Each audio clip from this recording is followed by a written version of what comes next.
السلام عليكم ورحمة الله وبركاته.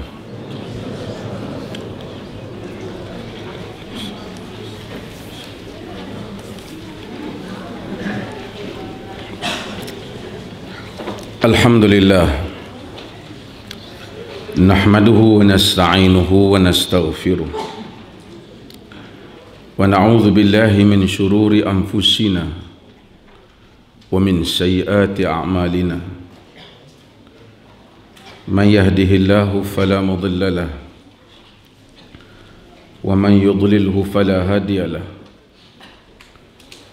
أشهد أن لا إله إلا الله وحده لا شريك له وأشهد أن محمدا عبده ورسوله أما بعد.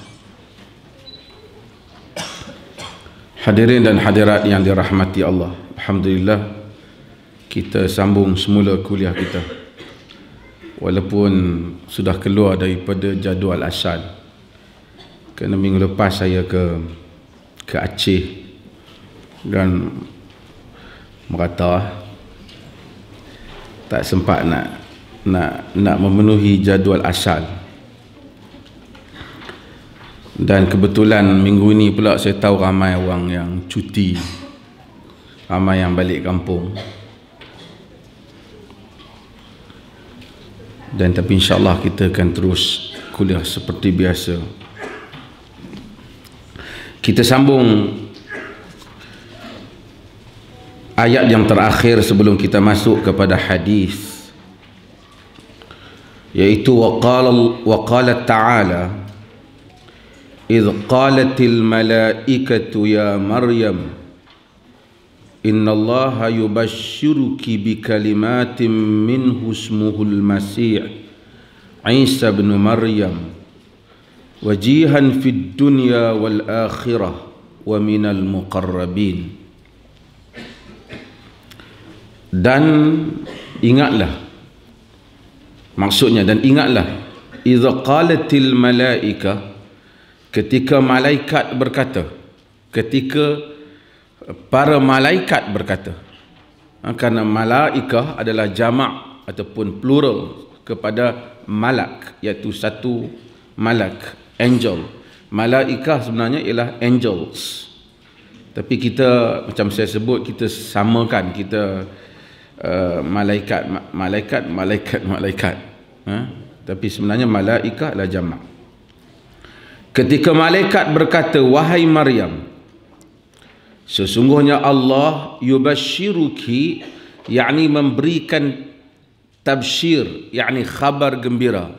Sebab itu kita sebut Nabi itu bashiran wa nadhira. Bashir, yubashiruki, yakni memberikan khabar gembira kepada engkau, bi kalimatin minhu ismuhul masih, dengan kalimah daripadanya, bi kalimatin minhu ismuhul masih, dengan satu kalimah daripadanya yang namanya al-masih. Sambung ayat itu, Isa bin Maryam, Isa bin Maryam, wajihan fid dunya, yang mempunyai kedudukan fid dunya wal akhirah, pada hari akhirat, wa minal muqarrabin, dan termasuk di kalangan orang-orang yang mendekatkan diri kepada Allah Subhanahu wa taala. Jumpa ke? Tak jumpa? Oh. Lama sudah mengaji, cikgu sudah mati.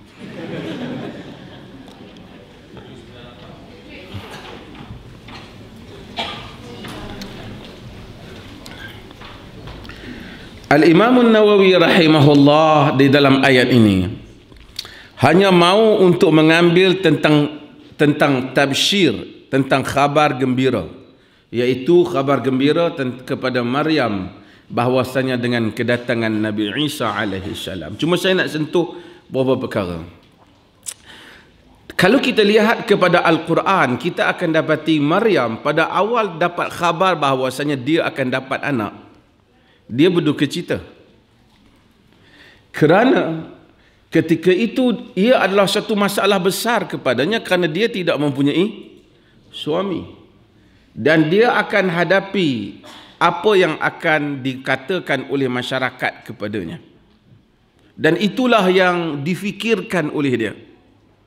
Dan saya telah sebut dalam beberapa siri kuliah kita, masalah paling besar yang dihadapi oleh para pendakwah ialah bukan sangat masalah tekanan di sudut fizikal, tapi perkara yang besar yang dihadapi oleh orang yang membawa risalah Allah ialah tekanan di sudut psikologi. Apabila dia dituduh, kerana manusia mula berperang dengan memerangi seseorang dengan memerangi di sudut psikologi. Kalau dia perang tokoh, dia bukan perang penjenayah. Sebab itu dia akan tuduh Nabi gila, tukang sihir, banyak tuduhan-tuduhan yang akan menjadikan manusia terdesak dan sukar. Apabila kita memulakan dakwah, kita sampai benda yang baik, dia bukan saja kalau dia tak terima satu hal, tapi dia akan associatekan kita ataupun dia akan kaitkan kita dengan satu hal yang lain. Yang ramai orang akan kecewa dengan tuduhan demi tuduhan ini. Dengan itu maka mereka akhirnya mungkin akan rasa bebanan dakwah ini banyak kepada bebanan tuduhan. Maka Allah Subhanahu wa taala apabila beri khabar gembira, pada khabar ini khabar gembira kepada Maryam. Tetapi yang difikirkan oleh Maryam, apakah yang akan dikatakan oleh pengikut ataupun penduduk negerinya. Dan kita, kalau kita fikir, bukan senang. Maryam wanita salihah, tak ada buat apa-apa. Walam yamsasni bashar, tak ada satu lelaki pun sentuh Maryam. Tiba-tiba ni nak dapat anak dan menjadi perbualan semua masyarakatnya. Terpaksa bawa perutnya dalam keadaan yang susah, menyendiri untuk melahirkan Isa bin Maryam. Nak dibandingkan bebanan yang kalau kita kena dakwah kadang-kadang pada anak kita pun bukan baik sangat kan. Tapi orang-orang yang saleh yang telah mendahului rangkaian kerja agama ini telah mengambil risiko dan bebanan ini tanpa pernah mereka lakukan apa-apa pun untuk diklasifikasikan mereka sebagai orang-orang yang telah melakukan kesalahan terhadap manusia lain. Kita mungkin ada kesalahan, terlanjur perkataan kita dan seumpamanya. Innallaha yubashshiruki bi kalimah. Allah memberikan khabar kepada engkau dengan kalimah. Karena Nabi Isa alaihi salam akhirnya menjadi khabar gembira kepada Maryam. Sehingga hari ini kita menyebut Isa bin Maryam.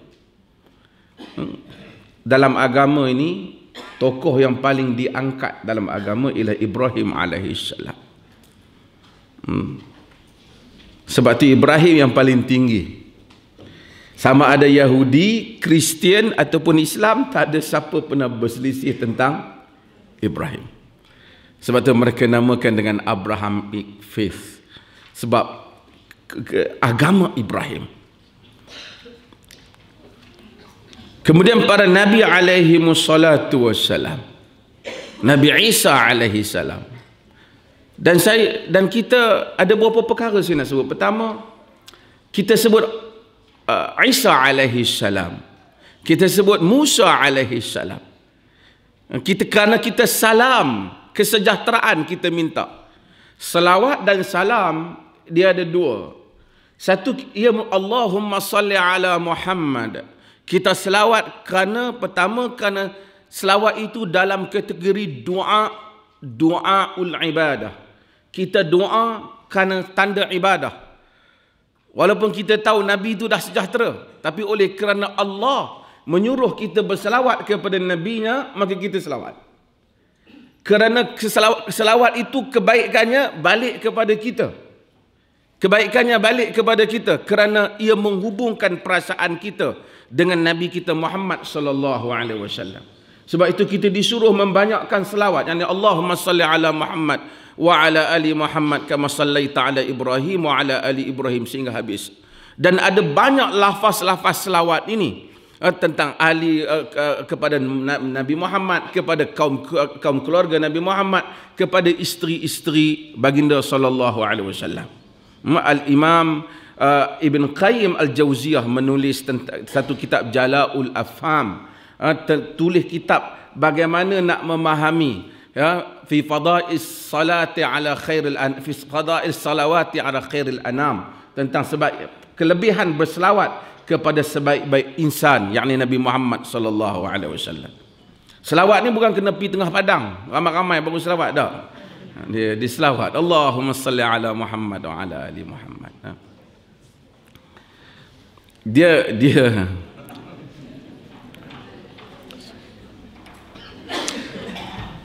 orang kata kita ni apa ni tak pergi selawat. Dia kata nak pergi mana selawat kat sini ya. Dok dia kena pergi tengah padang. Ramai-ramai tu baru boleh selawat. Dalam riwayat Abu Dawud An-Nasai, Nabi SAW kata,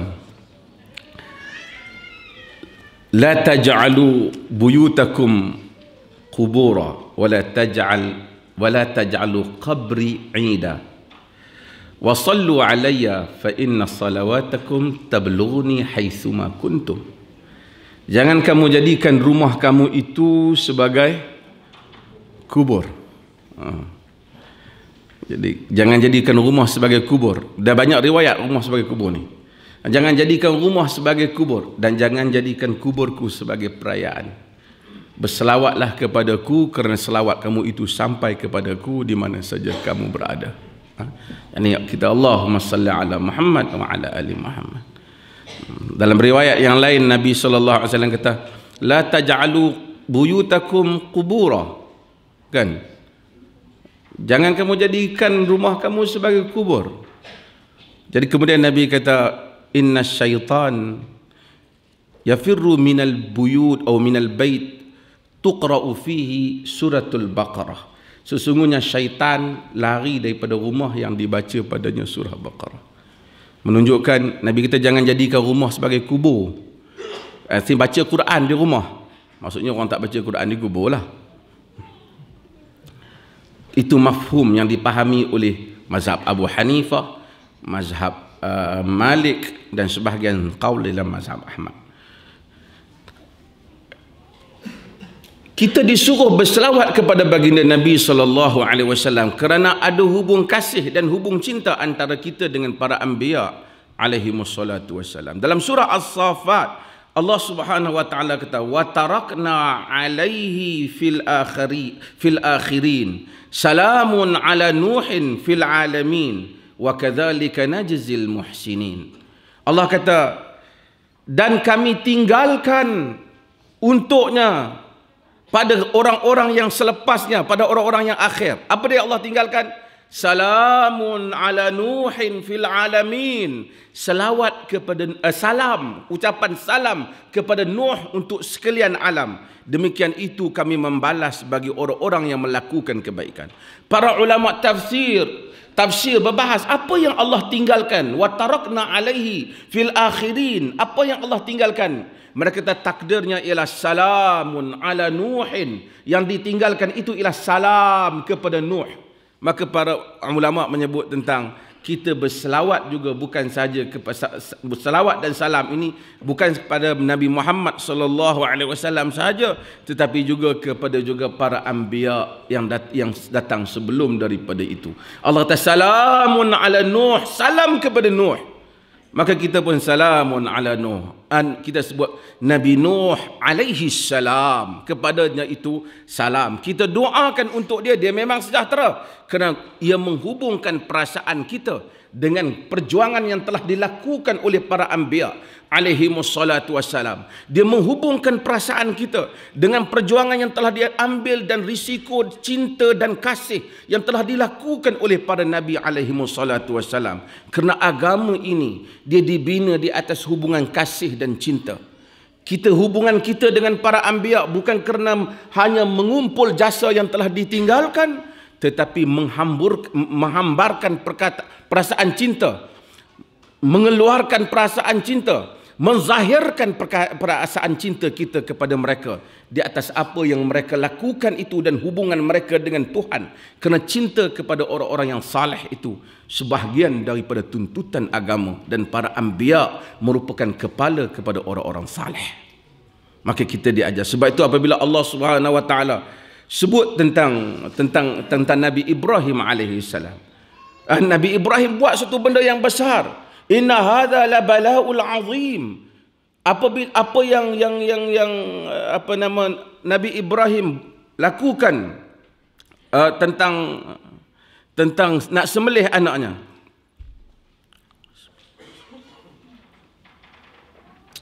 Allah kata ini adalah balaul mubin.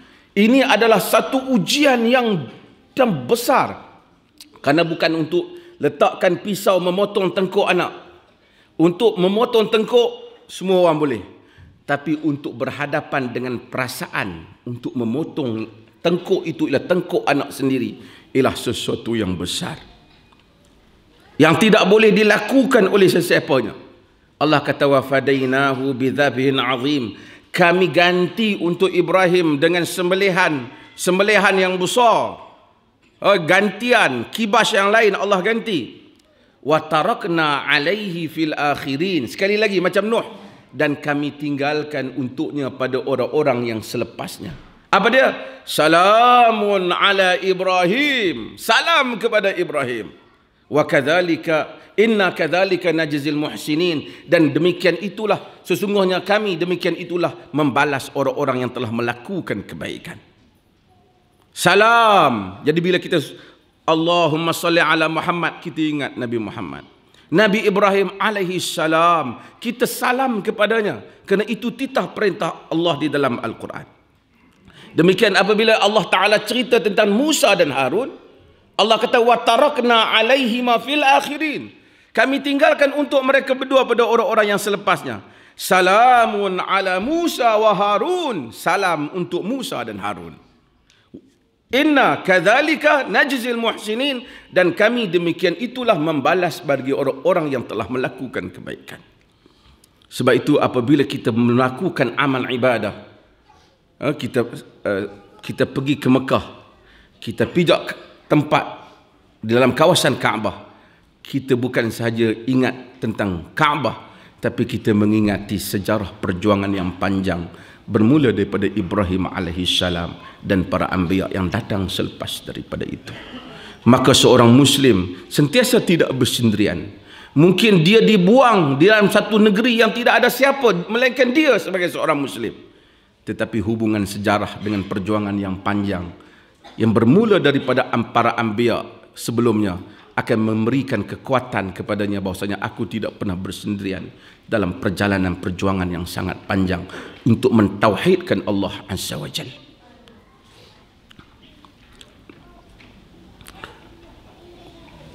Dalam ayat ini Allah Azza wa Jalla menyebut tentang Nabi Isa alaihi salam, wajihan fid dunya wal akhirah. Yang ada kedudukan dan dunia dan akhirat. Saya pernah sebut di sini, kadang-kadang kita ada sedikit kekeliruan. Orang kita dia sangat sensitif dengan agama Kristian ni. Memanglah Kristian ni memanglah agama yang, tapi dia rasa agama yang paling sensitif sekali antara semua ni agama Kristian. Dia tengok tokoh Hindu dia macam okey. Dia tengok salib macam gambar nak macam salib sikit, hati dia berdebar, iman dia hampir jatuh. Saya pun tak tahu, kerana tengok iman jatuh. Ada mana sok khabar tunjuk gambar apa? Tingkap balai polis, jadi masalah. Kan? Oh, salib telah. Ada orang tengok simpang 4, elok supaya pergi ke bulatan, takut melintas terkena kawasan salib. Tak apalah ada sensitif tu kalau sungguh benar bagus. Tapi bila tengok padri Kristian, dia rasa satu ancaman besar kepada dia. Dia tengok tokoh Hindu ke Buddha, dia tak rasa apa-apa. Dia rasa biasa. Bahkan dia pergi melawat lagi, Buddha tidur. Kan? Kerana kita mempunyai satu pahaman yang kurang tepat. Allah Subhanahu wa taala sebut dalam surah Maidah. Allah kata, "La tajidanna ashaddan nasa 'adawatan lil ladzina amanu al-yahud wal ladzina asyraku." Kamu akan dapati Orang yang paling dahsyat pemusuhannya dengan orang-orang yang beriman, Yahudi. Orang Yahudi. Dan orang-orang ahli yang melakukan syirik. Ni penyembah-penyembah berhala ni. وَلَتَجِدَنَّ أَقْرَبَهُمْ مَوَدَّةً لِلَّذِينَ آمَنُوا الَّذِينَ قَالُوا إِنَّا نَصَارَى. Dan kamu akan dapati orang yang paling hampir kasih sayangnya kepada orang beriman ialah orang-orang yang menyatakan kami ini Kristian. ذَلِكَ بِأَنَّ مِنْهُمْ قِسِّيسِينَ وَرُهْبَانَ وَأَنَّهُمْ لَا يَسْتَكْبِرُونَ. Yang demikian itu kerana di kalangan mereka ada padri dan pendeta dan mereka itu tidak sombong. Sebab apa Allah sebut yang ni? Kerana banyak common things yang ada antara kita dan Kristian. Kalau kita nak dakwah pada satu orang Hindu, nak kena terang balik daripada awal tu. Konsep kenabian, konsep dia susah. Tapi kalau nak terang tentang Kristian, kita nak kena bagi betul balik tentang apa yang dia faham tentang Isa bin Maryam. Jesus. Kita faham messenger of God, dia faham son of God. Jadi sebab itu ramai orang yang asal Kristian masuk Islam. Pasal tak perlu banyak nak terang, dia dah faham banyak benda. Tapi kalau nak terang susah, daripada tokong dia tidur sampai bangkit, kita bayar nak terang dia.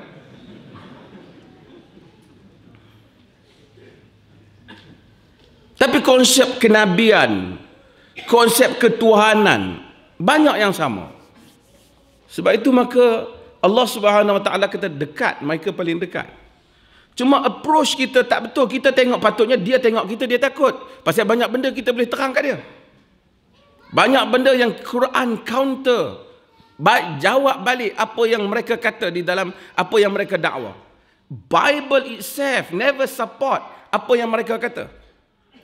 Tapi kita bila tengok Kristian, ketah. Oi, kena holy water kata.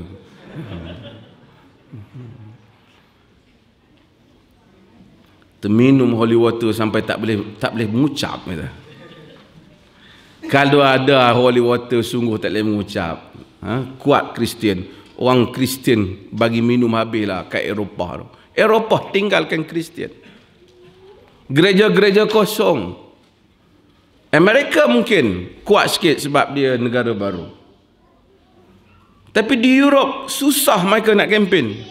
Kena bawa gitar Yahanana dalam gereja baru orang boleh datang.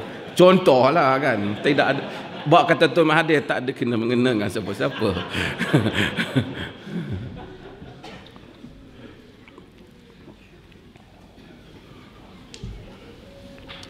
Kena bagi menyanyi baru orang boleh datang. Kalau tidak orang tak nak datang.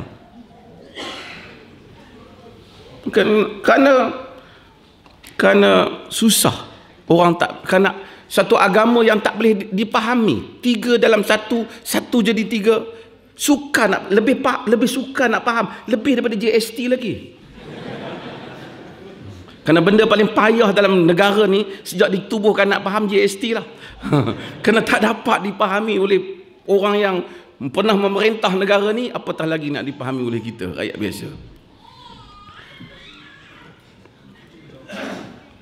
Maka agama yang paling dekat, yang paling hampir ialah Kristian. Sebab itu apabila Nabi SAW, rombongan baginda pergi ke Habasyah, dengan mudahnya Najasyi terima Islam. Kerana Najasyi Kristian. Hercules, apabila dia terima surat Nabi, dia baca surat Nabi. Dia kata, kalau aku dapat berjumpa dengannya, aku membasuh dan mencium kakinya. Kerana dia tengok, dia tahu ini Nabi. Tak perlu nak terang. Kerana banyak perkara yang sama. Salman Al-Farisi, dia mengasuh Islam sebab apa? Sebab sebelum itu dia Kristian. Mula-mula dia agama Majusi. Majusi jauh lah. Kemudian dia Kristian. Daripada Kristian dia mudah masuk pada Islam. Tapi kita tak faham dalam konteks ni. Oh, kita tokong Hindu atas rumah kita dekat. Dekat nak masuk hospital besar apa semua, kita tak kisah. Kan rupanya tangan dia, kita kata. Cantik mata dia. kemudian gemuk sikit kita kata senaman kurang. Contohlah kan. Kita tapi bila kita tengok apa? Salib, bergegar iman. Memanglah kita pun tidak disuruh untuk ada salib. Tapi maksudnya kita rasa jauh agama tu nak dibandingkan berhala ni. Sedangkan Quran kata la tajidanna ashaddan nas adawatan lil ladzina amanu yahud wal ladzina asyraku. Kamu dapati orang yang paling asyad, paling dahsyat permusuhannya kepada orang-orang yang beriman ialah orang Yahudi dan orang-orang yang melakukan syirik. Wa an Abi Ibrahim yuqalu Abu Muhammad yuqalu Abu Muawiyah an Abdullah bin Abi Aufa radhiyallahu an. Abdullah bin Abi Aufa adalah sahabat Nabi sallallahu alaihi wasallam. Anna Rasulullah sallallahu alaihi wasallam basyara Khadijah radhiyallahu anha bi baitin fil jannah min qasab la sakhab fihi wala nasab muttafaqun alaih. Daripada Abi Ibrahim ni digelar juga sebagai Abu Muhammad dan Abu Muawiyah. Banyak gelaran dia di kunyah. Kunyah. Saya sebut kunyah ni dulu Arab kunyah. Abu Nabi sendiri Abul Qasim. Kena gelaran Nabi yang pertama, anak Nabi yang pertama namanya Al-Qasim. Sebab tu Abul Qasim. Dia lahir sebelum daripada Nabi SAW menjadi Rasul. Dikatakan masa Nabi jadi Rasul, sebelum Nabi menjadi Rasul, dia telah meninggal, Al-Qasim. Dan dikatakan dia meninggal dalam keadaan umur 10 tahun. Sebahagian riwayat menyebutkan dia meninggal dalam keadaan dia sudah mampu menaiki dabah, menaiki kenderaan. Anak Nabi SAW, Al-Qasim. Sebab tu Abul Qasim, kadang-kadang anda terdengar Abul Qasim Sayyidina wa Maulana Muhammad kan. Abul Qasim tu gelaran Nabi, kunyah. Sebab tu orang Makkah panggil Abu Qasim, Aba Qasim, ya Aba Qasim kepada Nabi Muhammad sallallahu alaihi wasallam. Qasim yakni Qasim yang membahagi-bahagikan, dia membahagi. Kunyah. Jadi ramai orang Arab ni ada Abu Abdul Rahman. Nabi juga ada anak nama Abdullah yang meninggal masa kecil, tapi Nabi guna Qasim. Abu Abdul Rahman, Abu Ibrahim, Abu Muhammad, Abu ni kunyah. Para ulama dahulu menyebut ia adalah sunnah untuk satu orang ada. Cumanya saya sebutlah pandangan saya lah, nak pegang pun boleh, tak mau pegang pun tak apa. Dulu abu-abu ni telah digunakan dalam konteks yang baik. Nampak orang amalkan sunnah. Tapi abu ni, kunyah ni telah di-hijack oleh geng-geng yang teruk. ISIS semua guna abu. Abu tu abu. Jadi bila orang guna abu jadi apa ni kan? Geng-geng ekstremis abu apa, akif lah apa ni macam tu lah juga. Perangai tak elok guna abu. Abu apa lagi? Macam-macam abu semua. Jadi guna abu ni telah digunakan oleh orang yang tak elok. Jadi lama-lama bila kita nak guna abu tu, saya rasa macam Ibn Hajar cakap tentang masalah mewarna rambut lah. Dia kata walaupun sunnah, Nabi sangat ulama-ulama hadis dulu sebut tentang sunnah untuk mewarna. Dia sebut fulan ni mewarna ke tak mewarna janggut dia dengan zaman dulu, kerana itu sunnah. Tapi kata Ibn Hajar, bila dah sampai satu masyarakat yang orang tanggap benda tu pelik, kalau kita nak elok boleh.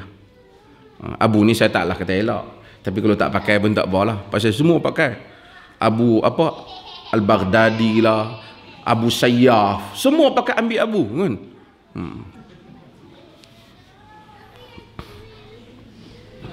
Okey. An Abi Ibrahim yuqal Abu Muhammad yuqal Abu Muawiyah Abdullah bin Abi Aufa, dia Abdullah bin Abi Aufa.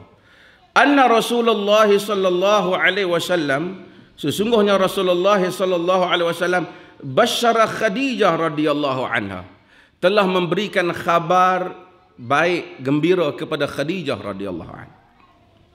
Khadijah adalah isteri Nabi sallallahu alaihi wasallam yang pertama. Nabi kahwin dengan Khadijah Kita tak tahu umur Nabi berapa, tapi kita tahu sejarah sebut Nabi umur 25 dan Khadijah, bukan sejarah sebut, di kalangan riwayat, sebahagian riwayat sebut, khususnya riwayat yang datang melalui jalan Al-Waqidi, kata bahawasanya umur Khadijah 40 dan Nabi 25. Itu satu riwayat, sebahagian riwayat, bukan semua riwayat. Ada riwayat yang menyebut umur Khadijah sampai 65. Seperti yang disebut di dalam Al-Hakim, dalam Mustadrak, dan ini dianggap syadz, pelik untuk dikaitkan bahawa Nabi umur Khadijah demikian tua, kerana Khadijah ada anak bersama dengan Nabi ramai, 7 orang. 7-6 orang sekurang-kurangnya anak dengan Nabi, khilaf tentang bilangan itu. Okey. Ada riwayat yang menyebut umur Khadijah 25 dan ataupun 35 seperti yang disebut oleh Al-Imam Ibn Kathir. Ada juga riwayat yang datang daripada jalan yang sebahagiannya tidak berapa kuat, seperti melalui jalan Muhammad bin Sa'ib Al-Kalbi, menyebut bahawa sebenarnya umur Khadijah 28. Sebahagian penulis sirah setelah mengkaji tentang keadaan anak Nabi, ada anak dengan Khadijah ni, kalau 40 ni susah nak ada anak banyak ni. Maka seperti Dr. Akram Al-Umari, dia berpendapat bahawasanya umur Khadijah yang sahih ketika berkahwin dengan Nabi ialah 28. Nabi 25. Dan saya rasa sekitar itulah, sama ada 28, kata ada pendapat 35, 25, tapi mungkin 28. Sebab kemudian Nabi ada anak Al-Qasim, dan Khadijah sebelum itu, Khadijah sebelum itu telah kahwin dengan 2 suami yang lain sebelum Nabi SAW. Dan Nabi adalah suami yang ketiga. So kahwin janda ni taklah teruk sangat. Janganlah kita anggap kahwin janda ni teruk apa ni. Jadi kalau bapak ni ada, dia kahwin, kenapa saya nak kahwin dengan janda? Kalau janda tu saleh, tak ada masalah lah. Cumanya kalau ada pilihan, Nabi ni, dia cakap, ada orang tanya, saya ingat dalam buku ni ada, saya jawab, afdal kahwin dengan janda ke kahwin dengan anak dara? Kan ada orang kata jangan kahwin dengan janda, tapi kita tengok Nabi kahwin dengan janda. Tapi ada orang datang, dia kahwin dengan Jabir, dia berkahwin dengan janda. Nabi SAW,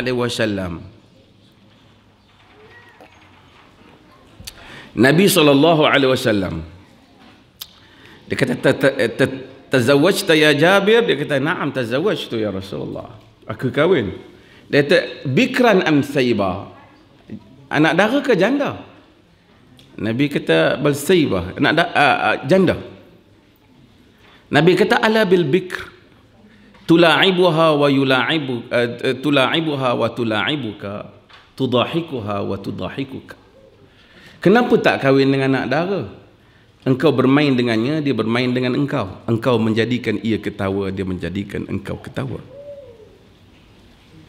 Nabi bukan, orang tanya, ada orang tanya, saya jawab tu sebab dulu ada pernah orang tanya, dia nak kahwin dengan satu orang pemuda. Pak dia kata tak boleh, Nabi tak bagi kahwin dengan janda. Hadis ni Nabi bukan tak bagi kahwin dengan janda.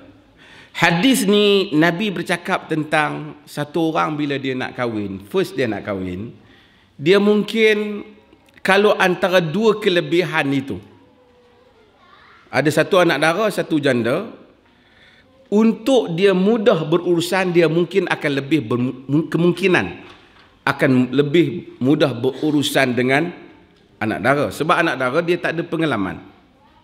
So bila dia tak ada pengalaman, suami dia yang pertama akan jadi yang terbaik untuk dia. Macam saya katalah, kalau dia ada pengalaman, suami dia mungkin bagi gelang kecil tu, dia kata gelang kecil kena tengok dengan mikroskop. Dulu saya dapat Sony. So dia ada, contohlah kan, dia ada pengalaman untuk membuat satu pembandingan.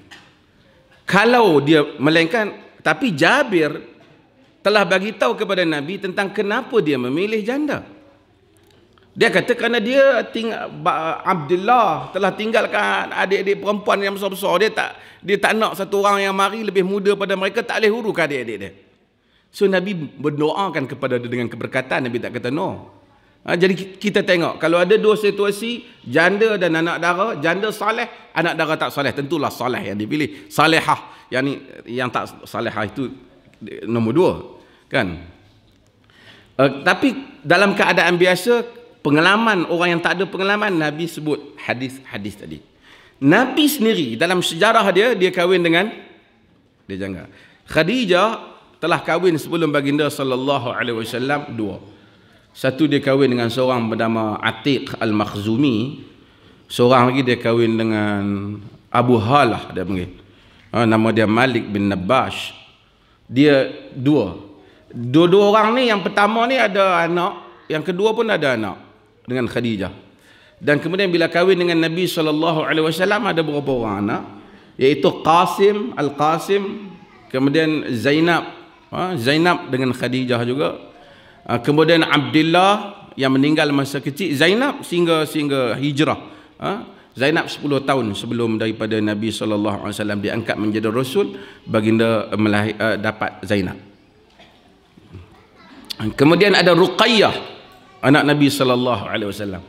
Ada Ummu Kalsum, ramai orang Mesir, dia bila sebut Ummu Kalsum dia teringat penyanyi tu. Ummu Kalsum adalah isteri Nabi, anak Nabi sallallahu alaihi wasallam.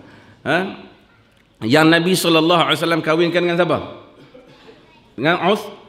Dengan Uthman. Kemudian Fatimah. Kemudian Nabi ada lagi seorang anak, Ibrahim, yang ni anak dengan Maryah Qibtiyah. Ya, Maryah Qibtiyah ni slave, hamba. Tapi ini anak-anak Nabi sallallahu alaihi wasallam. Saya teringat ada orang cerita nak berhujah tentang halalnya menyanyi lagu. Tak apalah, menyanyi itu dia boleh kan, cari dalil lain lah. Tapi dia ni dalil tak betul. Dia tak cukuplah nak buktikan menyanyi itu boleh. Nabi sendiri bubuh nama anak dia Ummu Kalsum, macam penyanyi Mesir. Ummu Kalsum baru 2-3 hari ni, yang Nabi zaman dulu. Samalah dengan cerita ni, tak tahu tarikh yang mana dulu yang mana kemudian. Kemudian tak kalah Nabi bubuh nama anak ikut nama penyanyi. Kadang-kadang sebab tu manusia pelajar sejarah kena belajar tahun, kan? Tak bolehlah kita cerita Alfonso di Albuquerque pun tiru Tok Wan aku, kan? Jadi kita kena tahu sejarah yang mana dulu yang mana kemudian. Kalau taklah jadi macam sebahagian orang Malaysia pergi Mesir ditipu oleh orang, suruh pergi cium tapak kaki yang ada kat kubur Imam Syafi'i. Kononnya ni tapak kaki Nabi menziarahi kubur Imam Syafi'i. Imam Syafi'i 150 tahun kemudian baru lahir, meninggal pada tahun 204. Nabi, takkan Imam Syafi'i mati dulu pada Nabi? Calculation yang macam tu pun fail. Pasal tak mengaji, asyik duk menyanyi.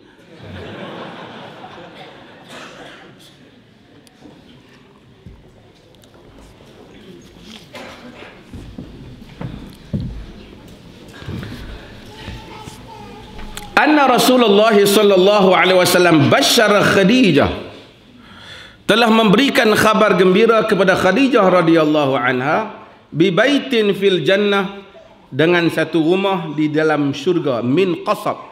Qasab ni asalnya benda yang ada ruang kosong di tengah macam buluh tu. Apa dia terjemah dalam buku Melayu tuan-tuan? Mutiara. Dia lu'lu'ah disebut oleh Al-Imam Nawawi, tapi dia bukan pejal. Bila dia sebut qasab, maksudnya di tengah tu kosong, ada ruang. Maksudnya satu rumah daripada permata yang dikelilingi permata, ada ruang di tengah tu. La ainun ra'at wala uzunun sami'at wala khatara ala qalbil bashar. Mata tak pernah tengok, telinga tak pernah dengar, tidak pernah terlintas dalam lintasan fikiran manusia. Indahnya syurga. Hanya baginda sallallahu alaihi wasallam sifatkan itu untuk kita faham secara umum tentang keindahan. Nabi bagi tahu pada Khadijah, la sakhab fihi wala nasab. Tidak ada sakhab dan tidak ada nasab. Dua benda ni agak penting. Sakhab maksudnya apa? Tidak ada teriakan, tak ada suara yang tinggi. Nasab maksud apa? Tidak ada apa dia jemaah? Keletihan. Sebahagian para ulama yang mensyarahkan hadis ini sebut kerana Khadijah adalah satu orang isteri yang apabila Nabi cerita tentang, pertama, Khadijah ni dia tak pernah ada krisis dengan Nabi. Kedua, dia tak pernah meletihkan Nabi, dia sentiasa menyenangkan Nabi daripada muda. Apabila Nabi SAW bawa balik cerita naik ke Gua Hira, Nabi mendapat wahyu di sana. Nabi yuhibbu at-tahannath, yakni ay ta'abbad, kata Zuhri. Nabi suka, dalam riwayat hadis yang pertama. Tutup dulu. Okey, Nabi dalam hadis yang tentang yang pertama pergi ke Gua Hira. Pada akhir-akhir sebelum Nabi menerima wahyu, Khadijah yang menyediakan semua, Nabi naik dan bersendirian. Kemudian Nabi balik dalam keadaan ketakutan. Khadijah tak pernah kata, itulah yang boleh duduk di bawah elok, kau naik atas tu kan jadi masalah semua ni. Rumah tu ada kan. Kalau kena isteri macam tu, demam tak support langsung kan. Yang kau boleh duduk bawah elok, rumah makan ada, yang kau pergi naik atas gua tu untuk apa? Tak. Kalla la yukhzika Allahu abada. Demi Allah, Allah tidak akan mensia-siakan engkau sama sekali. Itu Khadijah. Maka Khadijah ini tak ada pertengkaran, tak ada nak berbalah, tak ada nak berhujah dengan Nabi SAW. Bahkan dialah sepanjang dia masih ada, harta benda dialah yang menolong dakwah Nabi SAW. Khadijah ni Quraisy pun hormatkan dia, disebut Tahirah. Dan sebab itu saya pernah attend satu ceramah daripada anak Malcolm X, anak perempuan dia. Dia kata, saya suka antara benda yang dia kata, bahawa kita tak boleh kahwin dengan satu orang lelaki pejuang, melainkan kita mesti kahwin dengan perjuangannya juga. Kalau nak kahwin dengan, nak jadi pasangan pada pejuang, kita mesti bersama dengan perjuangan dia. Bukanlah perjuangan mak rempit tu. Perjuangan, nak jadi orang, kalau kita pejuang, isteri kita tidak pejuang, dia serabut pada kita. Sebab wanita ni, dia antara dua. Dia boleh jadi faktor menguatkan suami ataupun faktor menjahanamkan suami. Saya kata je, tuan-tuan ulas, apa yang bermain di fikiran tidak boleh dikenakan tindakan.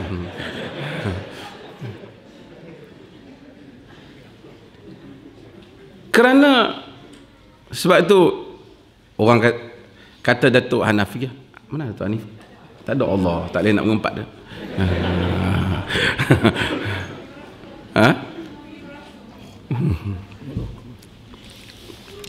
Di belakang lelaki yang hebat itu ada apa? Wanita yang hebat. Kalau nak bagi lebih hebat, lepas tu tambah wanita, jadi lebih tambah hebat lah. Saya gurau tu Datuk Hanifah punya kaul. Tapi saya nak ceritanya, sebab itu Al-Quran sebut tentang wanita, peranan wanita. Khadijah. Sebab tu wanita banyak yang hebat. Khadijah, lagi siapa?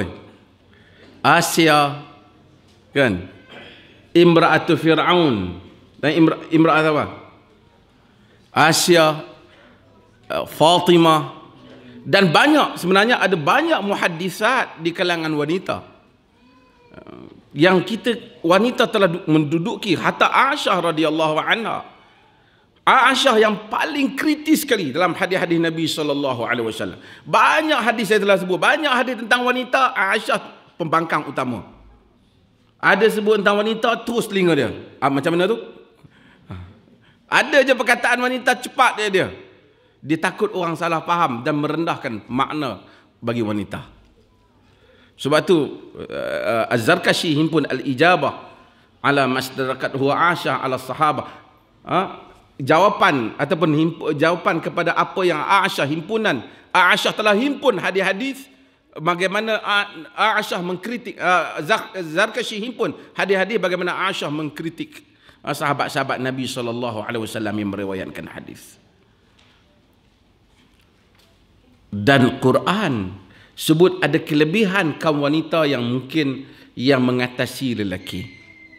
Sebab tu di dalam surah Yusuf alaihi salam, apabila Nabi Yusuf digoda oleh Imra'atu Aziz, isteri kepada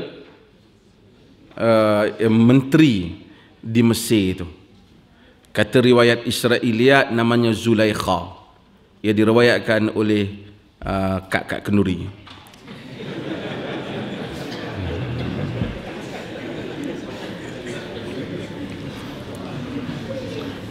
Kak Kenduri kata, satukanlah hatiku seperti mana kau satukan Khadijah dan Muhammad. Hak tu betul lah, betul.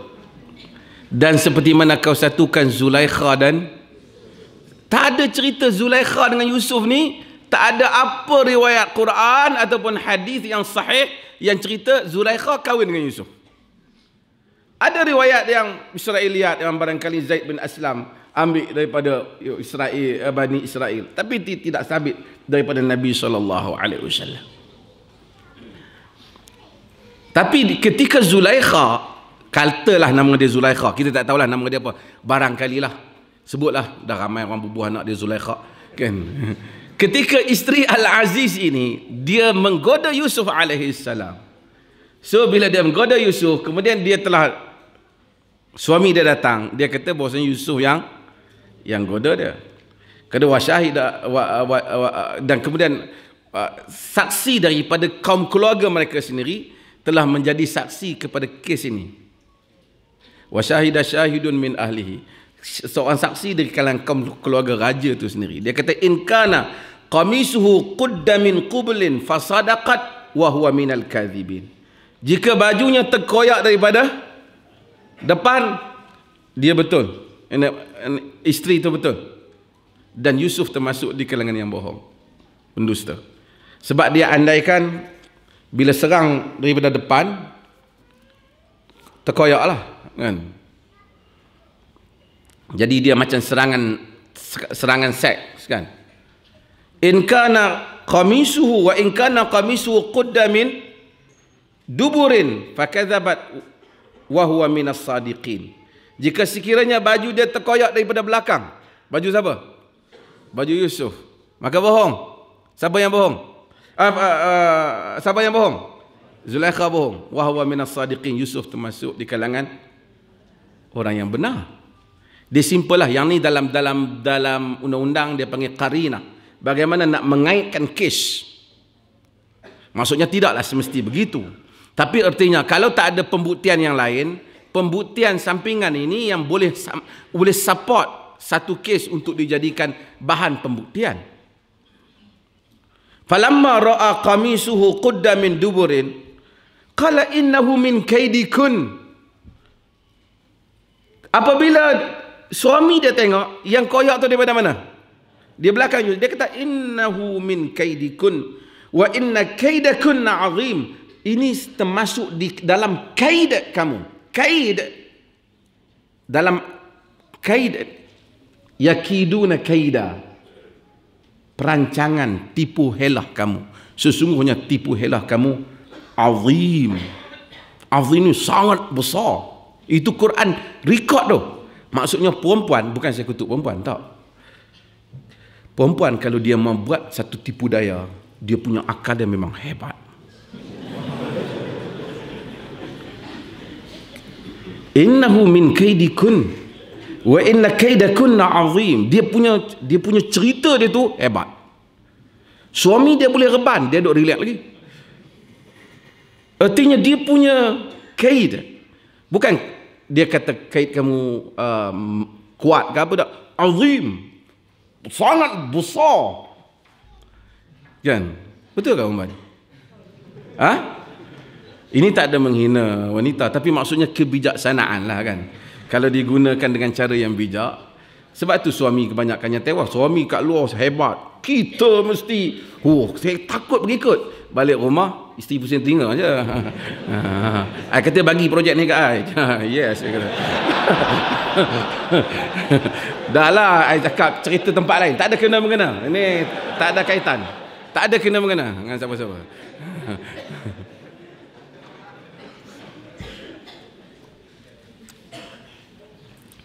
Tapi dalam masa yang sama, Quran tidak pernah condemn wanita. Dalam arti saya pernah sebut, tak pernah condemn wanita. Sorry to say, macam mana apa yang dipahami, apa yang diriwayatkan dalam Bible. Bible kata yang salah kerana Adam telah masuk keluar daripada syurga disebabkan kerana Eve, kerana Hawa. Tapi Quran tak. Quran kata fa'azallahuma syaitan. Syaitan menggelincirkan kaki mereka berdua. Quran letakkan salah tu sama-sama pada Adam dan juga Hawa. Dan ini dan agama Islam paling meringankan bila datang meringankan bebanan kepada wanita, mudah untuk masuk syurga, taat suami. Dan kemudian dia tak perlu pergi perang jihad, tak perlu apa. Tak adil. Orang timbul isu apa ni? Suami rogol isteri, macam mana? Saya masa tu di Aceh. Oh, nyala wartawan, so, macam mana Islam boleh benarkan rogol isteri? Pertama, macam mana? Apa kita nak definekan rogol? Dan kemudian ada pula orang buat kenyataan sebenarnya, okey, dia boleh tak ada rogol. Anytime, isteri mesti tak boleh, tidak ada helah, mesti tunaikan maksud suami. Bila penceramah tu semuanya ustaz, dia jadi masalah sikit. Agama dalam hal ini dia timba balas. Sebab tu apabila saya nak jawab persoalan tu, saya jawab bermula dengan cara untuk memahamkan psikologi masyarakat hari ini. Saya kata bahawasanya Islam mewajibkan untuk suami melayan kehendak seks isteri. Wajib. Maksudnya bukan saja jangan fikir isteri tak layan suami itu berdosa, suami yang tak layan isteri juga berdosa. Walaupun kemudian para ulama, ni siapa tak mau dengar tutup telinga. Ni pagi-pagi. Ini fiqh. Kemudian para ulama, siapa yang tak kahwin tak payah dengar. Para ulama membahaskan bahawasanya boleh ataupun berapa kerap suami kena beri kepada isteri. Ada perbahasan fiqh. Sehingga ada pendapat yang menyatakan Al-Ghazali umpamanya sebut orang mendapat 5 kali sekurang 5 hari sekali sekurang-kurangnya. Macam-macam pendapat. Tapi simpelnya apa yang Syekhul Islam Ibn Taymiyah rahimahullah sebut bahawasanya suami kena tahu, alert tentang keperluan isteri. Apabila dia nampak isteri perlu benda tu, dia kena berikan pada isterinya. Dan kalau dia refuse, dia tolak ketika ada kehendak isteri, dia termasuk dalam mencuaikan tanggungjawabnya. Jangan kita asyik cerita yang isteri je. Ini adalah hukum. Sebab itu ada isteri mungkin mengadu suami dia tak layan dia, berdosa. Dia kata ikut aku lah, aku nak layan ke tak, dia berdosa dia. Kemudian baru kita datang kepada isteri. Isteri wajib melayan suami, sama juga. Dan jika dia menolak kehendak suaminya tanpa sebab yang sah, maka dia berdosa. Macam dengan suaminya juga. Kerana itu perkahwinan. Itu perkahwinan. Cumanya setelah kita tahu hal ini, kita kena tahu juga konsep dalam agama. Dalam rumah tangga. Rumah tangga ni, apa yang kita bincangkan, dia bina atas dua. Sebab tu kita akan salah tafsir hadis Nabi ni. Iaitu wa min ayatihi an khalaqalakum min anfusikum azwaja. Di antara tanda-tanda kebesaran, daripada kebesaran, the greatness of God, dia punya sains dia ialah diciptakan kamu daripada lelaki dan perempuan. Wa ja'ala bainakum mawaddatan wa rahmah litaskunu ilaiha, supaya kamu condong kepadanya. Sebab itu kita tak boleh kahwin dengan orang yang kita tidak condong kepadanya. Sebab itu paksaan tak boleh diterima. Wa ja'ala bainakum mawaddatan wa rahmah, kami jadikan antara kamu mawaddah dan rahmah. So whatever yang berlaku dalam family, dalam suami dan isteri, bina di atas cinta dan kesian, rahmat, kasih.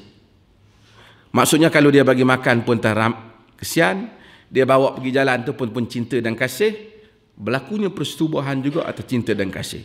Kalau kita faham itu, kita faham Nabi kata hatta di atas belakang unta pun maksudnya berlaku dengan cinta dan kasih. Tak kira lah belakang unta ke, belakang rumah ke, atas bumbung ke, tapi cinta dan kasih. Bukan kerana kita kena lihat konsep wa'ashiruhunna bil ma'ruf. Gaulilah isteri itu dengan cara yang baik. Jika tidak, kita akan memberikan tafsiran yang salah terhadap maksud-maksud ayat ini kepada non-Muslim khususnya. Saya tak penting sangat. Muslim ni dah faham dah. Non-Muslim confused. Macam mana Islam boleh? Dia tak faham konsep rogol. Oh, Islam kata, jadi kalau suami tu balik, isteri dalam keadaan mungkin susah, dia paksa, dia lakukan hubungan seks dalam keadaan menyakitkan isterinya. Tidak termasuk dalam wa'ashiruhunna bil ma'ruf. Gaulilah isteri dengan cara yang jangan baik. Nak sakitkan orang pun tak boleh. Sakitkan isteri tentu tak boleh. So dia kena buat. Dia mungkin dapat hak dia, tapi dia kena buat dengan satu cara yang menyenangkan pihak isteri. Dengan menang. Ini ada hukum syarak. Sebab itu apabila para fuqaha membahaskan masalah al-azal. Azal ni kata Jabir, kunna na'zal wal Qur'anu yanzal. Kami melakukan azal dan Quran itu turun. Azal ni dengar elok lah. Ni kuliah pagi-pagi ni. Semua dengar, walaki ya dengar. Azal ni terus terang hukum fiqh. Azal maksudnya dulu dia orang tak ada ni pil-pil ni tak ada untuk merancang keluarga. So dia orang lakukan, dia orang pun tidak ada apa nama semua benda-benda moden ni. Jadi dia akan lakukan azal, maksudnya lelaki mencabut kemaluan daripada faras isterinya sebelum daripada keluarnya air mani, untuk mengelakkan daripada mengandung. Khususnya ketika tempoh masa dibolehkan mut'ah. Yang mereka tak nak anak-anak tu nanti bertebaran anak mereka. Quran itu, kata Jabir, kami melakukan azal sedangkan Quran turun. Maksudnya Quran tak larang lah. Kalau azal tu salah, tentu Quran akan sebut dalam nas Quran tak boleh. Pun walaupun Quran tak larang. Maksudnya kalau suami lakukan hal itu untuk mengelakkan dapat anak, boleh. Para fuqaha bincang. Dia kata bahawasanya suami tak boleh lakukan melainkan kena mendapat konsen isteri. Sebab dibimbangi ketika kalau dia lakukan hal itu, isteri tidak menikmati hubungan dah. Maka tak adil untuk pihak isteri. Sedemikian fiqh bincangkan untuk membolehkan hak wanita. Supaya kau jangan syok sendiri saja. Lebih kurang begitulah bahasanya.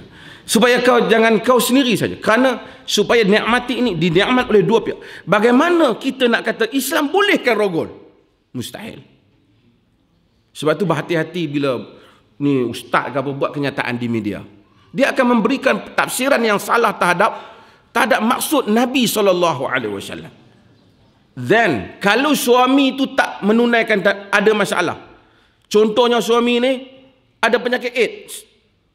Dia nak lakukan hubungan seks dengan isteri. Boleh ataupun tak isteri hadang? Boleh, kerana agama tak benarkan. Wala tulqu bi aidikum ila tahlukah, jangan kamu campakkan diri kamu ke dalam kebinasaan. Dia kata saya, suami kata saya tak benarkan. Sebab awak akan membenar hak dia untuk dihalang. Kalau dia benar pun antara dia, tapi dia boleh tak benar kalau dia bimbang. Demikian juga jika suami tidak menunaikan tanggungjawab. Nafkah tak pernah bagi, hilang ke mana, 3 bulan balik. Aku mau kau. Tak boleh. Dia boleh halang. Kalau dia benarkan pun suami dah. Tapi kalau dia halang, dia atas alasan hak yang tak diberikan, dia tetap ada hak. Sebab itu bab ini hendaklah dibahaskan, terutama zaman ni women rights dan seumpamanya ni. Ni orang perempuan yang datang kuliah ni okeylah kan. Jadi mereka jadi confused terhadap macam mana Islam ni boleh rogol, boleh paksa, boleh tindas. So mudah-mudahan semua pihak berhati-hatilah buat kenyataan yang seperti itu. Wallahualam. Kita jawab soalan sekejap sebelum kita ada buku ni. Ada soalan?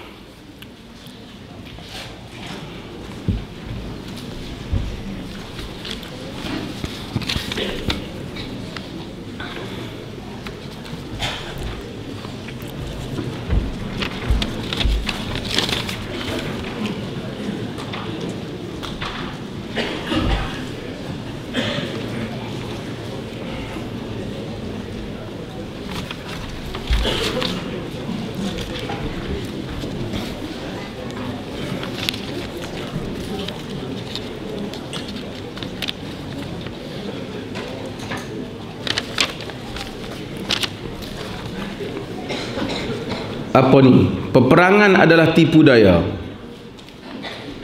Bolehkah kita membuat tipu daya di luar waktu perang, contohnya pilihan raya? Macam dia. Ni dulu ni ada satu hamba Allah ni yang cakap benda ni. Tuan-tuan, pertama perang ni perang dengan musuh negara. Kemudian kalau kita halalkan benda yang sudah ada peraturan di atas nama tipu daya, macam mana tipu daya yang kita nak buat? Kalau orang tak undi kita, kita kata orang undi kita, kita nak tipu peti undi. Ataupun satu orang tak buat satu kesalahan tertentu, kita kata dia buat konon kerana nak menang undi. Kesemua ni dia haram oleh syarak. Peperangan dia berperang antara Muslim, antara negara dengan negara yang lain.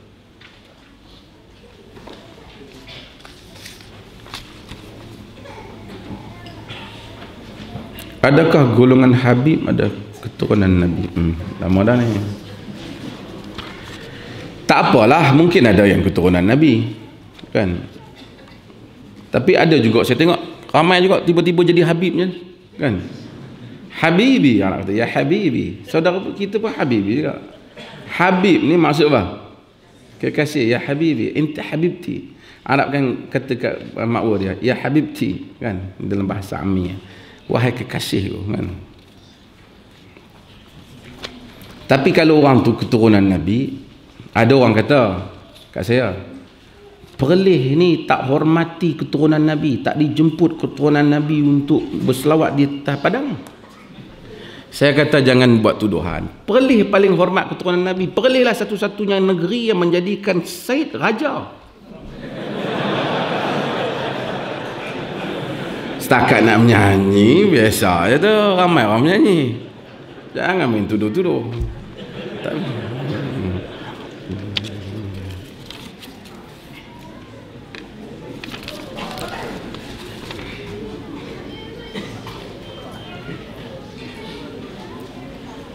Apakah hukum menyertai pasukan ambulans mereka yang menggunakan lambang salib, dan bagaimana jika kita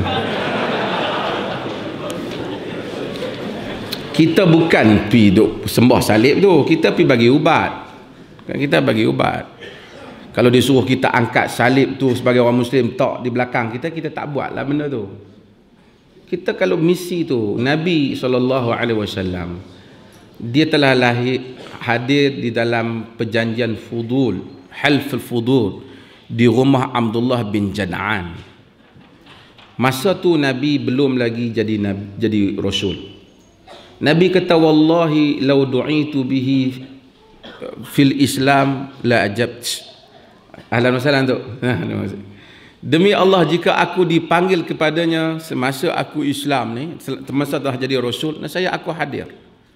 Jadi kalau ada orang nak buat satu pertolongan, jangan orang kata mari tolong, bantu orang. Kita tengok, katalah ada ambulans, hak orang lain punya ada lambang salib. Kemudian dia minta tolong kita, gaya nak tolong, tak boleh ada salib, kau mati dululah. Takkan macam tu. So kita janganlah sempit sangat fikiran kita.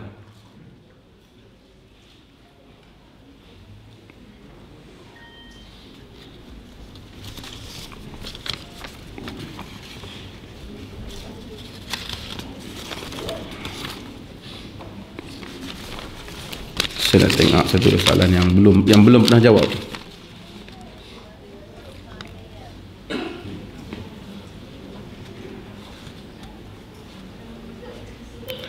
Panjang soalan ni. Seorang wanita yang menetap di Melaka berkahwin dengan lelaki yang menetap dan bekerja di Johor. Selepas kahwin, wanita terus menetap di Melaka kena bekerja dengan ayahnya. Selepas 3 anak, suami minta beliau pindah ke Johor dan dia berulang alik Johor Melaka untuk bekerja. Ayah wanita tersebut marah dan mahukan dia pindah semula ke Melaka untuk uruskan syarikat dan menyatakan urusan anak dan keluarga di Johor hanya alasan suami pula mahu dia berhenti kerja kerana beliau mampu menyara keluarga. Mohon Dr. Asyik beri panjang. Tuan-tuan, ada beberapa keadaan kes yang macam ni. Jika semasa nak kahwin dulu ada perjanjian, umpamanya ayah dia kata, kalau kahwin dengan anak saya ni bolehlah, tapi saya tak naklah anak saya ni keluar daripada Johor. Contohlah. Dia tak. Dan suami agree masa tu. Nak buat contoh lain, satu orang perempuan kahwin dengan satu orang Bangladesh. Pak dia setuju. Tengok Bangladesh nak macam Amitabh Bachchan ke? Okey. Lepas pada tu, tapi dia kata kalau you kahwin dengan anak saya, you tak boleh bawa dia balik Bangladesh. Saya takut sana, dia kata nanti kena apa kan. So bila dia nak bawa balik, dia langgar perjanjian tu. Wanita tu boleh tahan diri dia kerana adanya perjanjian al-muslimun anda syurutihim. Orang Islam di atas syarat mereka. Tapi kalau suami dia tak puas hati dalam hal itu, suami dia boleh untuk berpisah dengan dia. Sebab kita bukan Kristian, tak boleh. Okay. Tapi kalau tak ada perjanjian, suami ada hak. Maka dia kena ikut suami dia. Kerana suami yang qawwamu 'alan nisa. Ar-rijalu qawwamuna 'alan nisa. Walaupun isteri mungkin kata saya ada duit, itu bukan alasan. Dan suami tidak boleh paksa isteri bekerja. Kalau isteri tak mau juga dia nak duduk dengan bapak dia, orang tu habis tu nak buat macam mana? Nak buat macam mana? Dia tak mau. Dia engkar suami ada pilihan. Kadang-kadang kita jadikan benda complicated sangat. Hidup kita, terutama yang muda. Islam bukan menggalakkan penceraian, tak galakkan. Tapi kadang-kadang kita stuck dengan satu orang sampai tak boleh hidup dah kita. Satu orang wanita masih muda ada masalah dengan satu orang suami dia. Suami dia pukul, tumbuk dia, tendang, side kick, back kick. Dia duk kata, habis tendang, bawa esok, I love you. Pergi tengok Titanic, hilang. Kemudian kenal, dia tak boleh keluar sehingga dia tak boleh buat apa. Hidup menderita berpuluh tahun. Kerana satu, nak pergi belajar tak boleh, nak pergi ngaji pun tak boleh, nak tumpu solat pun tak boleh. Suami kepala angin, untuk apa? Sebab tu saya selalu baca hadis Sabit bin Qais, la a'tibu alaihi fi dinihi walau khuluqihi. Isteri dia kata, ya Rasulullah, Sabit bin Qais, aku tak petikai agama dan akhlaknya, walakinnani akrahul kufra fil Islam, tapi aku tak suka kufur dalam Islam, aku tak boleh hidup dengan dia. Nabi kata, aturdina hadiqatahu, kau nak bagi balik kau maharnya, kebun dia yang bagi. Dia kata na'am. Nabi suruh Sabit ambil dan Nabi suruh ceraikan isterinya. Maksudnya tidak semenderita itu.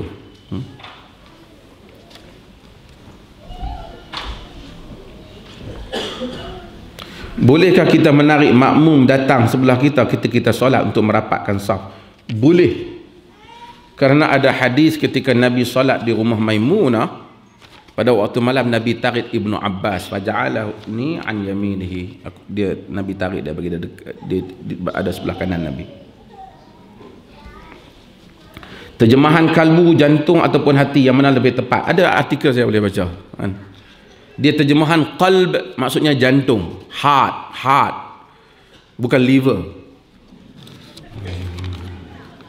Sebab tu fi qulubihim marad, di dalam jantung mereka ada penyakit. So, inna fil jasadi mudghah, idza salahat jasadu kullu, wa idza fasadat jasadu kullu, ala wa hiya qalb. Dalam tubuh ada satu ketul daging, apabila elok semua, apabila tak elok buruk semua. Ala wa hiya qalb, ketahui ialah jantung. Kalau kita terjemah hati tak tepat, yang menjadi masalah kepada tubuh apa? Hati ke jantung? Jantung. Sebab tu English betul, heart.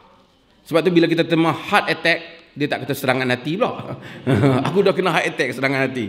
Tapi you are in my heart, kita terjemah awak dalam hatiku, jadi patah balik pula. Jadi bahasa yang tak dapat diselaraskan oleh Dewan Bahasa. Jadi bila dia tak dapat selaraskan, dia hilang mukjizat bahasa. Sebab tu heart fi qulubihim marad, dalam jantung mereka ada penyakit. Sebab tu ada research yang dibuat, orang yang tukar jantung dia kadang-kadang memberikan kesan pada emosi, tapi hati orang boleh derma. Orang dulu terjemah kalbu, maksudnya qalb. Cuma susah Arab ni, dia ada qaf, dia ada kalb. Kalb maksudnya anjing, kalbun malami pada Melayu kata.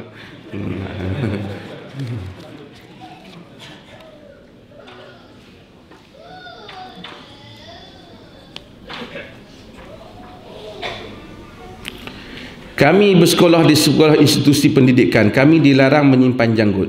Kalau tidak, kami dihukum. Sedangkan hukum menyimpan janggut haram. Apa kamu? Tengok di mana saudara belajar. Kalau saudara ada banyak choice tempat lain, pasal janggut adalah syiar orang lelaki. Kalau sekiranya walaupun tidak semua fuqaha yang mewajibkannya, tapi ia dekat kepada satu perkara yang mesti ada pada lelaki, untuk membezakan muka kita dengan muka isteri kita. Supaya kalau kita ada pilihan dua institusi, dua-duanya sama yang boleh kita dapat, kenapa kita nak pergi pada itu? Melainkan kita tak ada pilihan. Hanya itu institusi yang ada yang boleh untuk kita belajari dalam perkara yang penting berkaitan dengan bidang kita. Ketika itu kita tasamuh untuk seketika. Tapi jika kita ada pilihan, kita mesti pergi kepada pilihan yang lain. Zaman kini banyak cerita tentang makanan sunnah, tetapi ada yang daif palsu. Ni saya jawablah ni. Tuan-tuan, semua ni meniaga, semua ni bisnes, semua ni. Saya kata pakaian sama juga. Saya kata Nabi pakai apa pakaian sunnah? Memakai apa yang sesuai dengan iklim tertentu dan keadaan tertentu. Nabi pakai baju besi. Bila Nabi pakai? Ketika perang. Kenapa dia orang tak berjalan pakai baju besi? Jangan pula nanti ada yang pakai baju besi. Sunnah dia kata. Ikut keadaan lah, kan. Saya bukan nak berbalah, tapi kadang-kadang tak menasabah. Sekarang ni macam saya tahu that is not the essence of prophetic teaching. Bukan itu tujuan intipati kepada ajaran Nabi SAW. Nabi tak datang untuk kempen kambing. Ada orang kata makan kambing, sunnah.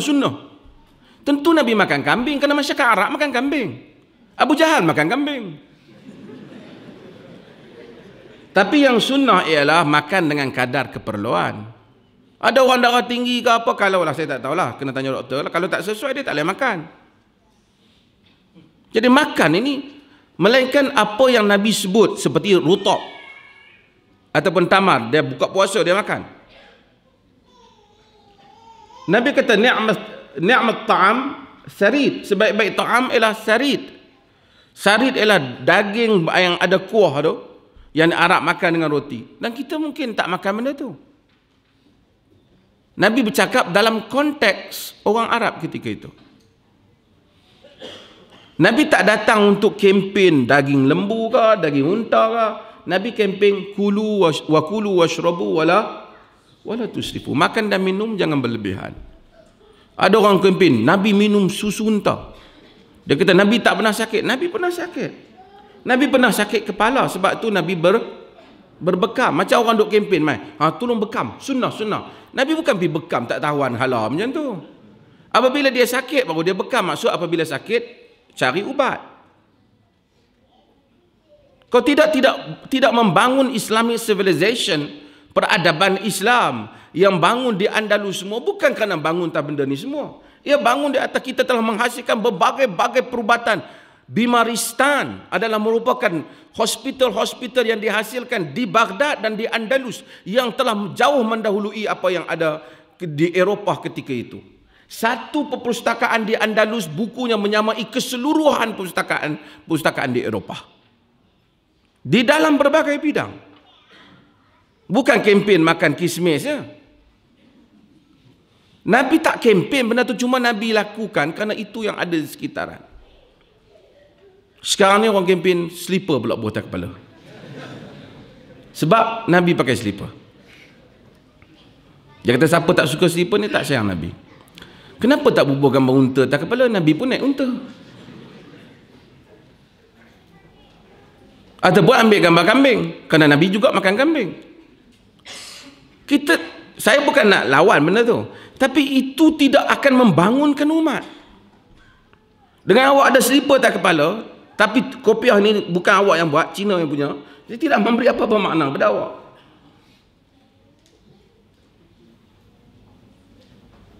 Ini kita tak salah fokus. Dan orang yang semua ini ada toke di belakangnya. Kita campur kurma, apa lagi? Kismis, habbatu sauda, air zam-zam, air ludah ustaz. Apa lagi kita campur? Kita kata makanan Nabi SAW. Hatta Nabi tak pernah campur macam tu. Nabi kata habbatu sauda syifa min kulli da. Habbatu sauda syifa. Nabi pun tak kata asy-syifa. Maksudnya the ultimate ubat untuk semua. Nabi tak kata. Syifa bermaksud dia boleh menjadi ubat lah untuk penyakit. Itu pun Ibn Hajar nukil dalam Fathul Bari dan juga Ibn Qayyim dalam At-Tib Nabawi. Dia kata kena nak ikut iklim juga. Nabi tak pernah tentukan dos banyak mana.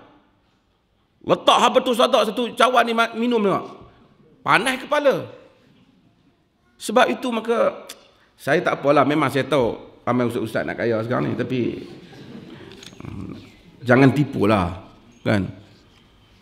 Kismis jampi. Tapi sekarang, dulu saya pernah cerita kismis jampi. Ada saya kenal, malas nak sebut lah. Sahabat nak jual kismis jampi. Dia kata, macam mana ente nak jampi kismis ni? Satu kontainer ente nak jampi macam mana? Kalau air, mungkin cair, ente tiup di sini, kira campur lah semua kan. Ente nak tiup macam mana? Ente kata, kismis ini telah dijampi oleh gambar dia sekalian. Ustaz sekian-sekian. Ente jampi macam mana? Dia kata kadang-kadang nak suruh anak buah anak jampi. Dah, ente kata ente jampi. Tapi ente nak jampi macam mana? Kalau ente tiup atas, bawah tak kena. Dia kata, Syenta ni tu susah ente nak mendetailkan semua benda ni. Tak, kerana apa yang ada. Kenapa ente tak jual kismis saja? Sekarang ni lagi hebat. Ni, peralatan tangkap mantu ni.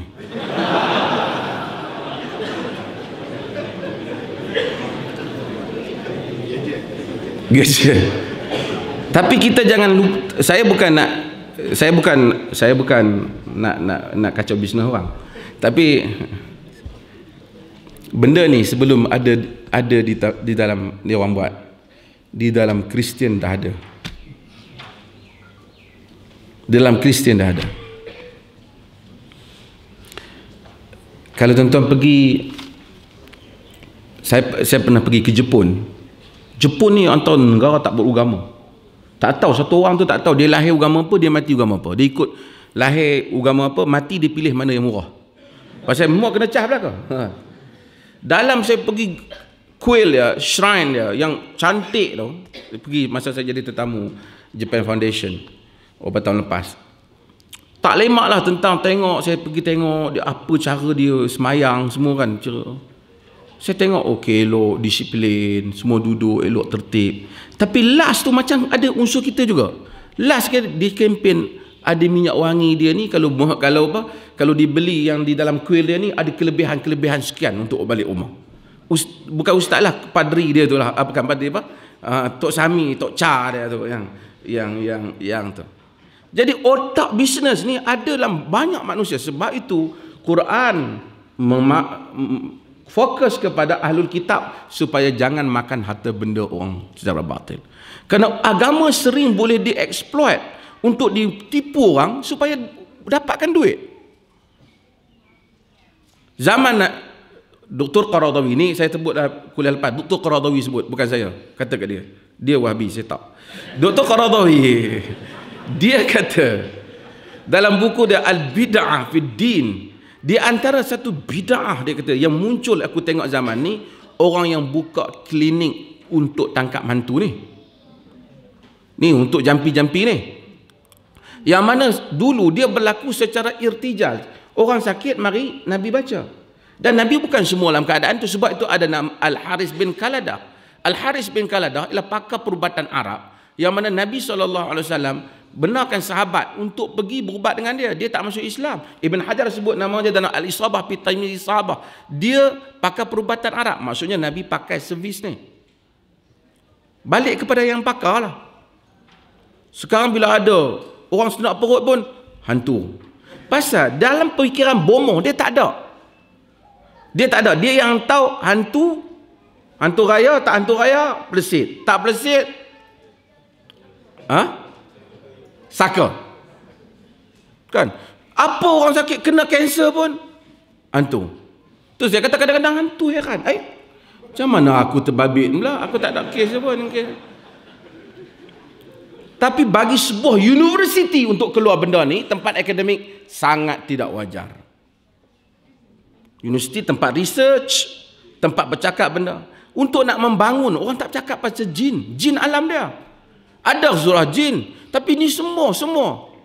Jin, kena sakit perut jin, muntah jin, orang aksiden jin. Kedai tak laku, jin.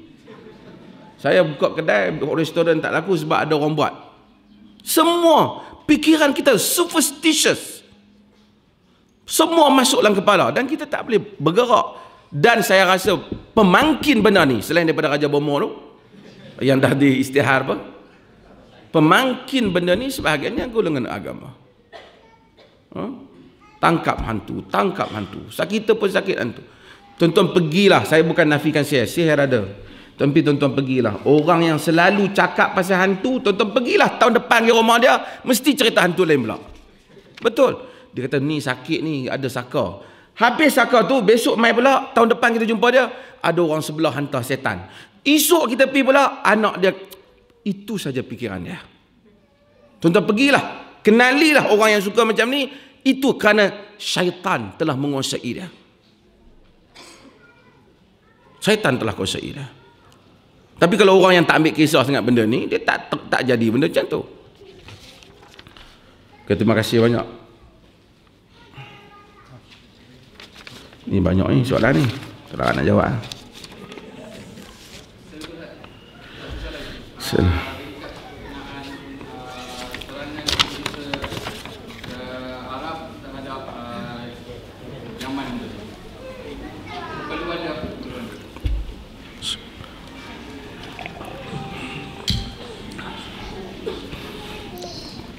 Pertama, ini memang politik.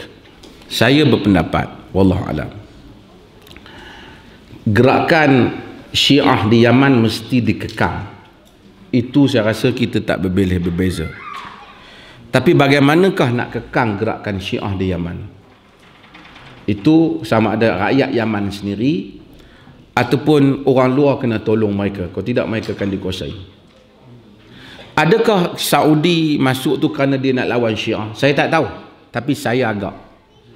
Kerana dia melihat ancaman mereka yang nak datang ke sempadan dia. Dan juga bantuan Iran kepada mereka ni yang boleh mengancam dia. Terutama lagi apabila mereka ni provoke, kata kononnya nak masuk ke Mekah, nak kosok, benda tu membangkitkan ni dia. Tapi saya lihat di sudut yang lain, jarang negara Arab ni bersatu padu untuk mengambil tindakan kepada satu negeri, melainkan dalam kes ni. Saya harap untuk masa depan, jika mereka, pasal King Salman ni dia baru, tak tahulah sejauh mana efektif dia, tapi kalau mereka mampu untuk bersatu padu dalam kes Yaman, mudah-mudahan mereka dapat bersatu padu sama seperti King Salman kata, yang berikutnya kita mesti berfikir tentang Palestin. Kalau betul, suatu yang bagus lah. Dan ramai orang condemn, dan media barat pun duk condemn tentang pengeboman yang dilakukan oleh tentera bersekutu ni, Arab ni terhadap Syiah ni.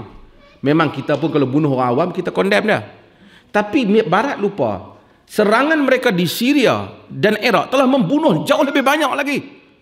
Kenapa kita tak condemn? Mereka juga telah menyerang dengan sekutu mereka. Mereka langsung bukan orang Amerika, UK, France dan Jordan dan beberapa negara, Mesir, yang campur mengebom rakyat Syria. Dan betulkah mereka mengebom ISIS? Kalau mereka betul bersatu ke bawah ISIS, Saddam Hussein pun tumbang dengan segala kekuatannya. ISIS tak tumbang-tumbang lagi.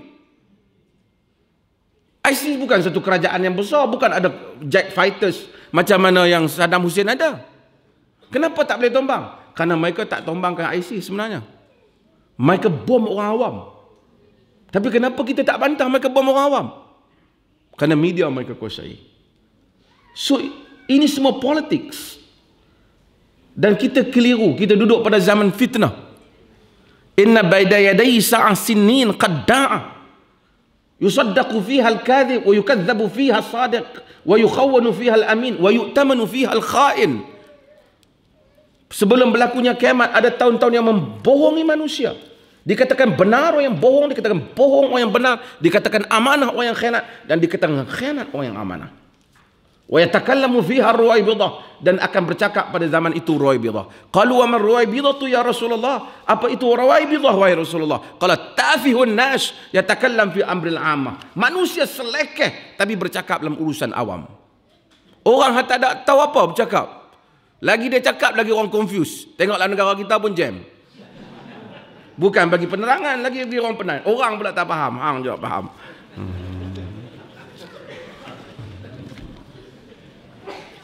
Jadi ini satu benda yang kita nak kena alert dan kena lihat semua peristiwa-peristiwa ini secara keseluruhan. Jangan kita ambil bom Saudi. Saya simple. Saya tidak support politik Saudi ke apa. Saya tak ada, saya bukan pelajar Saudi. Tapi kita mesti adil. Kadang orang kata, kenapa Saudi tak pergi bom Israel? Orang Mesir tanya. Saya nak tanya, pasal apa kau tak tanya kenapa kerajaan Mesir tak bom Israel? Dia yang dekat. Tentera dia lagi kuat. So kita pun tengok Saudi tak bom Israel, Saudi agent Amerika. Saya bukan pro Saudi. Atau nak buang sikit Saudi Wahabi ya kan. Habis tu Azhar ada di Mesir. Dia bukan saja tak bom Israel, dia halang lagi siapa? Dia protect lagi Israel. Ada kedutaan Israel lagi di Kairah. Kenapa tak kata tu ni ahli sunnah Asy'ariyah? Pasal dia dipersetujui oleh ahli Jumaah. Mufti Mesir. Hubungan dengan Israel. Jadi kita main politik. Orang keluar satu artikel, kita pun ulah artikel. Tafih, kita selekeh. Kita tak dapat memahami isu secara keseluruhan. Ini semua politics. Ini semua hari-hari sebelum kedatangan Dajjal yang menipu manusia. Terima kasih banyak. Ada lagi soalan? Nanti tahun depan lah. Saya ingin menjemput semua sahabat-sahabat semua. Jangan ini bai'ah. Ini bukan majlis bai'ah. Ke perkampungan sunnah di Perlis pada 8, 9 dan 10. Pergilah tuan-tuan, kita ada program yang penuh dan tuan-tuan bolehlah pergi berjalan pergi beli harum manis. Saya jemput semua ke Perlis. Mudah-mudahan semua kita jumpa lagi insya-Allah. Sebelum itu saya juga berterima kasih kepada Datuk Samuddin Yaakob, bos Karang Craft yang datang pada hari ini untuk melancarkan saya punya buku yang saya ni tak pernah buat lancar buku pun. Saya kira dia kata nak kaya pula. Tak, saya rakyat marhain lah. Tapi ini buku yang yang baru keluar yang dikeluarkan oleh Karya Bestari di bawah Karang Craft yang insya-Allah akan dilancarkan oleh Datuk Samuddin. Saya tak ke mana Zairuddin yang pengusikan majlis. Saya serahkan majlis pada saudara Zairuddin. Tunggu sekejap.